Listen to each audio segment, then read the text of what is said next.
सभी छोटे बड़े श्रोताओं को सुनीता भटनागर का प्यार भरा नमस्कार। ऑडियो स्टोरीज के हमारे चैनल कहानी जगत में आप सभी का स्वागत है। हिंदी कहानियों की श्रृंखला में आइए आज सुनते हैं हरि भटनागर जी द्वारा रचित कहानी खसम। पत्नी बेचैन है।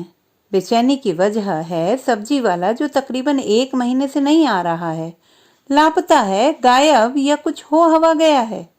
पत्नी को यही लगता है कि उसके साथ कुछ घपला हो गया है, नहीं तो इतने दिन फिरने में नहीं लगते।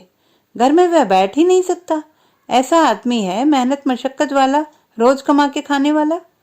सब्जी वाला यही कोई 45 साल का होगा, 6 फुटा लंबा, थोड़ा सा आगे को झुका हुआ, सिर के बाल खिचड़ी और बेतरतीब फैले हुए, जिन्हें वह कभी हाथ नहीं लगाता। नहाते वक्त भी पानी नहीं पहुंचता होगा। लटों की शक्ल में वे चेहरे पर लटकते रहते। मुझे भी ऐसी ही बड़ी हुई थी। दाढ़ी पूरे चेहरे पर नहीं थी, बकरे जैसी ही थी ठोड़ी पर। रह रहकर वह उस पर हाथ फेरता रहता। बदन पर उसके बिना बटनों का मैला सा कुर्ता होता जो छाती पर चौपट खुला रहता। नीचे ढीला ढाला पायजामा। पायचे उसके ऐसे कटे फटे होते, लगता कैंची से कतर दिए गए हों। बड़े पट्टे की हवाई चप्पलें वह डांटे रहता। चप्पलें उंगलियों और एड़ियों के दबाव से घिसी होती। लगता उंगलियां और एड़ियों ने अपनी जगह मुकम्मल कर ली है, जहां से उन्हें हिलाया तक नहीं जा सकता। जिस तरह वह बेतरतीब दिखता था, उसका ठेला उतना ही तरतीब से जमा होता। हर सब्जी किराने से रखी होती और सब्जियां भी ताजा ही रखता कि देख के ही खरीदने का मन हो जाए। चाहे फूल गोभी हो, बैंगन हो, भिंडी या पालक या मूली शलजम या फिर बथुआ, लगता परिंदे आ बैठे हो जिन्हें वह अपने प्यार दुलार भरे अंदाज से पुकार पुकार के कहता। क्या बथुआ है, पूरा फाख्ता। क्या शलजम है, पूरा कबूतर। परिंदों को उठा लाया हूँ मालिक, देखो तो कैसे चहचहा रहे हैं। उसकी पुकार का अंदाज इतना नफीस, इतना प्यारा था कि कॉलोनी में घुसते ही लोग घरों से निकल पड़ते। लंबी डोरी का तराजू था जिसकी दांडी स्टील की तरह चमकती। तराजू के दोनों पलड़े एल्यूमिनियम के थे और खूब साफ, लगता रगड़ के मांजे गए हों। बटखरे भी काले और चमकते दिखते, जैसे कि अभी अभी खरीद के लाए गए हों। सब्जी तौलते वक्त वह ग्राहकियों से कहता, मालिक एक तो सब्जी अव्वल दर्जे की मिलेगी, दूसरे कम तौल की नहीं होगी। कोई शिकायत हो तो इत्तला भर कर दें, पैसे पूरे वापस, और आप सब्जी कूड़े में डाल दें। हम इस कॉलोनी में नए नए आए थे। नुक्कड़ के हीरा लाल के मकान में पहली मंजिल पर रहते थे। 8-9 बजे सुबह पत्नी को ठेले वाला दूर से आता दिख पड़ा, मानो वह उसका बेसब्री से इंतजार कर रही हो। इसलिए उसके नीचे आते ही धड़ाधड़ लोहे की सीढ़ियां फलांगती उस तक जा पहुंचती। पत्नी को देखते ही वह कहता, मैडम जी कौन सा पंछी चाहिए। पत्नी मुस्कुराती, कहती कुछ नहीं। एक दिन उन्होंने कहा, आप सब्जी वाले कम शायर ज्यादा लगते हो। इस पर वह शर्मा गया, हल्का सा मुस्कुराया, दाढ़ी पर हाथ फेरा और बोला, मैं शायर वायर कुछ नहीं हूँ। हाँ, अपने धंधे को शायरी की तरह लेता हूँ और इसी तरंग में पूरा दिन काट देता हूँ। अगर ये शायरी ना हो तो मैं कब्रिस्तान में जा लगूंगा। यकायक वह झुककर एड़ी खुजलाने लगा और तिरछी नजरों से देखता हुआ बोला, हर इंसान को शायर होना चाहिए। पत्नी ने कहा, बथुआ कैसे दिया। वह बोला, फाख्ता। पत्नी ने मुस्कुराकर कहा, नहीं बथुआ। वह बोला, नहीं फाख्ता। वह हंसा, 1 दूं, 2 या 3। उसने 3 फाख्ते थैली में डाले। पत्नी ने 10 का नोट दिया। उसने लकड़ी के छोटे से बॉक्स से एक सिक्का निकाला और पत्नी की तरफ बढ़ाया। ना ना ना, नहीं चाहिए। पत्नी ने गर्दन हिलाते हुए कहा, पूरे तो हो गए भाईजान। नहीं मैडम, अपन न 1 पैसा ज्यादा लें और न ज्यादा दें, जो वाजिब है वही लूंगा, कहकर उसने पैसा वापस कर दिया। उसके इस साफ सुथरेपन की वजह थी कि कोई उससे मोलभाव नहीं करता था। सब उससे आदर लिहाज से बात करते और वह इससे कहीं ज्यादा आदर लिहाज में रहता। अदब जैसे उसमें कूट कूट के भरा गया हो। उसके इस गुण के कारण पत्नी अक्सर उसकी प्रशंसा करती रहती। मुझे उसकी एक एक बात बताती। मैं बोलता कुछ नहीं, मुस्कुराता रहता। फरवरी का कोई दिन रहा होगा जब वह नीम के नीचे आ खड़ा हुआ। पत्नी सब्जियों का मुआयना सा कर रही थी कि कौन सी सब्जी ली जाए। वह उदास सा दिख रहा था। उसने आज नहीं पूछा कि कौन सा परिंदा दूं मैडम। पत्नी को उसकी उदासी टीस गई, अपने को रोक नहीं पाई, पूछ बैठी, आज आप पंछी नहीं बेच रहे हो? लगता है कुछ गड़बड़ हुई है आपके साथ। उसने गहरी सांस ली, जैसे भारी तकलीफ में हो, और उसी के दबाव में रह रह कर सिर झटकता जाता था। क्या बात है भाईजान, मुझे नहीं बताएंगे? पत्नी के इस अपनापे पर उसकी आंखों से झरझर आंसू बह पड़े। फड़कते हुए होठों से बोला, मैं कहीं और चला जाऊंगा, क्या करूं? लाचारगी के भाव में उसने कंधे ढीले छोड़ दिए। क्यों, क्या हुआ ऐसा? पत्नी का सवाल था, आहत सा। उसने कुर्ते से नाक पहुंची और फिर गहरी सांसें भरने लगा। पत्नी के दोबारा आग्रह पर वह बोला, धंधा करना मुश्किल हो रहा है मैडम जी। आप जानती हैं, घोड़ा नक्कास में जहां रहता हूं वहीं पास की कॉलोनी का एक बदमाश है, और वह अच्छे बड़े घर का है, जीना मुहाल किए है। अरे, पत्नी गहरे अफसोस में डूब गई। फिर बोली, क्या कह रहा है वो? यही कि 10,000 रुपए, 1 बोरी प्याज, 2 बोरी आलू, 1 बोरी लहसुन घर पहुंचाओ, नहीं तो वो गत बनाऊंगा कि रोते नहीं बनेगा। वह क्षण भर को रुका और खांसने लगा। फिर आसमान की ओर ताकता दोनों हाथ ऊपर की तरफ उठाता बोला, अल्लाह ताला गवाह है जो मैं तनिक भी झूठ बोलूं, किसी तरह रोटी चल रही है। गिनी बोटियां नपा शोरबा मेरे सीगे में आता है, न किसी के लेने में न देने में, किसी के आड़े गलती से भी नहीं आता। बावजूद इसके वह बदमाश धमकियां दे रहा है। परसों बोला था कि पहुंचा दे सामान, मैंने कोई जवाब नहीं दिया तो कल सुबह झोंपड़े में आ पहुंचा। कहने लगा मैंने कुछ कहा था। मैंने उसका कोई जवाब नहीं दिया तो बोला, ढेरों पान की गंदी पीक दरवाजे पर उगलता हुआ, ये तेरे 2 छोकरे जो सो रहे हैं ना, अगर मेरे घर सामान नहीं पहुंचाया तो ये सोते रह जाएंगे, जान ले। मैंने कहा, आखिर आप ऐसा क्यों कह रहे हैं? मैं गरीब गुरबा कहाँ से इतना सामान और रुपए लाऊं मालिक, कोई उठाई गिरा तो हूं नहीं। तो वह बोला, हरामजादे, जो तुझसे कहा जा रहा है कर, नहीं तो जिबह कर डालूंगा सबको। साला लाखों कमा रहा है, मुफ्त की झोपड़ी में रह रहा है, पानी लाइट फ्री, सब कुछ फ्री। कहते कहते वह पल भर को रुका और फिर बोला, सच कहूं मैडम जी, यकायक मुझे गुस्सा आ गया। तराजू पटकते हुए मैंने तनकर छाती पर मुक्के मारते हुए कहा था, तुम्हारा कोई धर्म है या नहीं? इस पर उसने मेरी दाढ़ी पकड़ ली, जोरों से हिलाता हुआ बोला, यही धर्म है मेरा, जो कह रहा हूं कर जाके, नहीं तो धर्म को चाटता फिर। वह धारदार आंसुओं के बीच रो पड़ा। पत्नी का गला रुंध गया था। कुछ बोलने की वह आगे बोला, जिसने धमकियां दी थी, कल शाम को चुपके से मैं उसके दरवाजे जा पहुंचा, बाप से बात की, सोचा कि बाप शायद मामला निपटवा दे, लेकिन बाप तो खुद लड़के से परेशान है।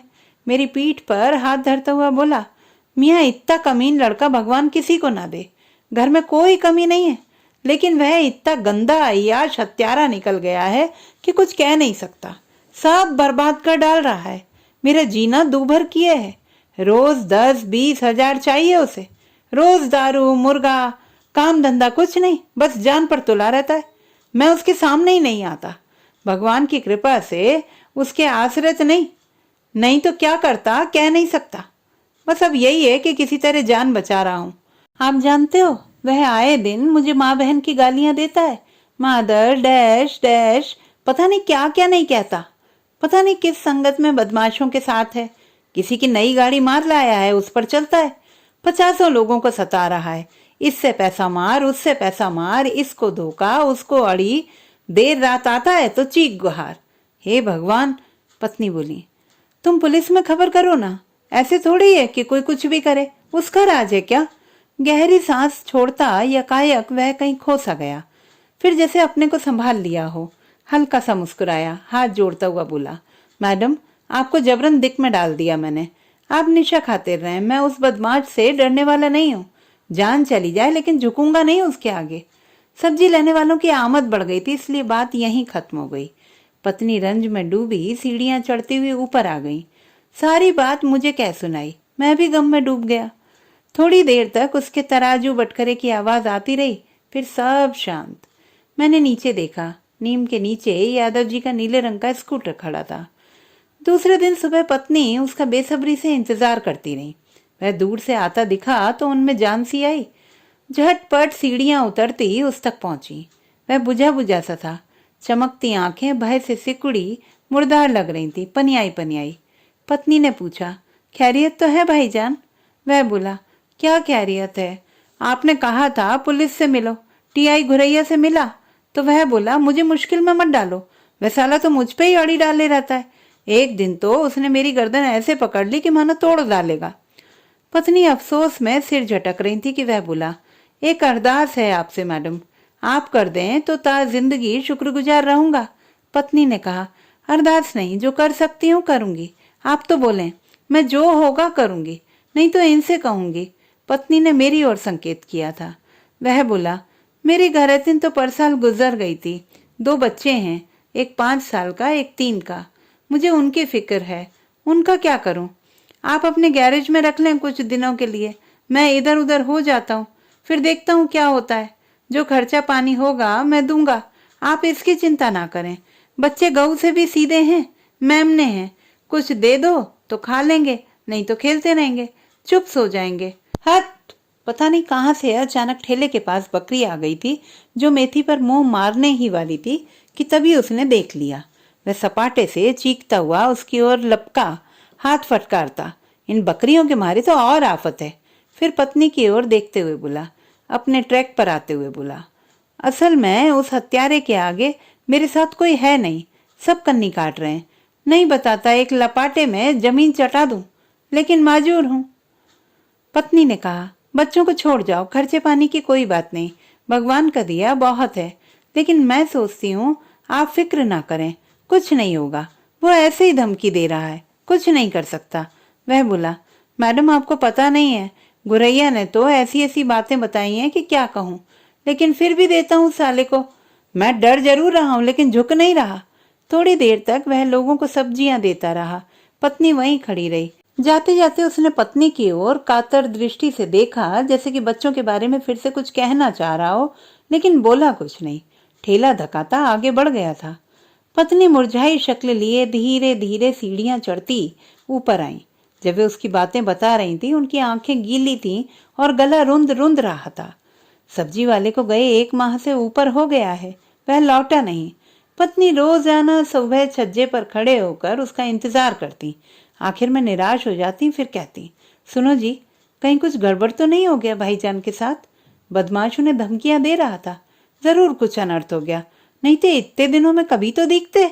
मैं पत्नी को दिलासा देता, लेकिन इसका उन पर कोई असर ना होता। लेकिन इधर 5-6 दिन से तो वे ज्यादा हैरान परेशान है, कहा जाए कि बेचैन है। किसी ने, शायद यादव जी के किसी पट्टीदार ने उन्हें यह खबर दी कि भाईजान और उनके दोनों बच्चे झोंपड़े में मरे मिले। पता नहीं किसने उनकी जानें ले ली। इस खबर से पत्नी का सुख चैन उड़ सा गया है, जैसे सगे की मौत हो गई हो। हजारों बार भाईजान की बातें करके रो चुकी हैं। ऐसे हालात में उनसे घर का काम भी नहीं हो पा रहा है। दाल बनाती हैं तो नमक डालना भूल जाती हैं, ऑफिस का लंच बॉक्स लगाती हैं तो पराठा तो रख देती हैं, सब्जी अचार रखना भूल जाती हैं, खुद भी ठीक से खा पी नहीं रही हैं। ढंग से नहाना धोना तक नहीं हो रहा है, घर की हालत भी बदतर होती जा रही है। मेरे कहे का उन पर कोई असर नहीं। कुछ दिन तो ऐसे ही चलता रहा, लेकिन अब मैं परेशान हो उठा हूं। बर्दाश्त के बाहर हो रहा है सब। मुझे चिढ़ सी उठ रही है। अब आप यह देखिए कि यादव जी के साथ घोड़ा नक्कास गई हैं भाईजान की खबर लेने, पता लगाने कि बात सच है या किसी ने उड़ा तो नहीं दी। अभी तक नहीं लौटी हैं। मुझे ऑफिस जाना है, 11:30 हो रहे हैं, कई दिनों से क्रॉस लग रही है, उसके पैसे कटेंगे। और पत्नी का हाल यह है कि इसकी जरा भी चिंता नहीं। कब आएंगी, कब खाना बनेगा, कब खाऊंगा, कब ऑफिस जाऊंगा, पास में तो है नहीं, 10 किलोमीटर जाना होगा, वह भी भारी ट्रैफिक के बीच। जाम लग गया तो गए काम से। क्या करूं? हे भगवान! मैं कमरे से अंदर बाहर हो रहा हूं।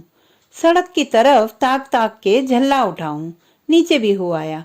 माई से पूछा तो बोली, काहे परेशान होते हो, आ जाएंगी, इन्हें भी तो ऑफिस जाना है। ये तो 1 बजे से पहले निकलते ही नहीं और 3 बजे फिर घर। अब मैं क्या जवाब देता? माई हैं कि कुर्सी डाल देती हैं, लाला जी बैठो, बैठो तो सही, मंगोड़े बनाए, खा के तो देखो। तुम्हारे यादव जी तो आज रोटी नहीं खाएंगे, बस मंगोड़े ही खाएंगे। मैं बिना जवाब दिए सीढ़ियां चढ़ने लगता हूँ। भयंकर गुस्सा सवार है सिर पर। 1 घंटा और बीत गया। ऑफिस से 4-5 फोन भी आ गए कि साहब याद कर रहे हैं, जरूरी फाइल चाहिए उन्हें, मंत्रालय लेके जाना है। गाड़ी की चाबी लेके ऑफिस निकल जाने के लिए मन बना ही रहा था कि सीढ़ियां बजी। जाहिर था कि पत्नी आ गई। मैं भयंकर झल्लाया हुआ था। पत्नी की आंखें गीली, चेहरा उतरा हुआ था। लगता था जैसे रास्ते भर रोती हुई आई हूं। मैंने चीख के कहा, मैं ऑफिस निकल रहा हूं, तुम मातम मनाओ। पत्नी बोली, जालिमों ने भाईजान और उनके बच्चों को मार डाला, कितने गंदे लोग हैं। कहते हुए वे रो पड़ी थी। अब मुझसे रहा न गया, अलफ होकर चीख पड़ा, तू तो ऐसे रो रही है जैसे तेरा खसम मर गया हो, कमीनी कहीं की नीच। पत्नी को भरोसा न था कि मैं इस हद तक जाऊंगा और ऐसा अश्लील व्यवहार करूंगा। मेरे व्यवहार ने उन्हें हिला कर रख दिया। पहले वह सिर थामे बैठी रहीं, जैसे बेपनाह दर्द उठा हो। फिर यकायक मेरे सामने आ खड़ी हुई, मानो मुझे फाड़ डालेंगी। मेरे मुंह के आगे दोनों हाथ चमकाती हुई बोली, हाँ, खसम मर गया है मेरा, मर गया है मेरा खसम। मैं स्वयं कल्पना नहीं कर सकता था कि ऐसा व्यवहार करूंगा। मैं बहुत बहुत लज्जित था, अपनी ही नजरों से गिरा हुआ। तो दोस्तों, ये थी हमारी आज की कहानी। आपको कैसी लगी कमेंट बॉक्स में लिखना ना भूलें। चैनल को सब्सक्राइब करें, लाइक करें और मित्रों के साथ शेयर करें।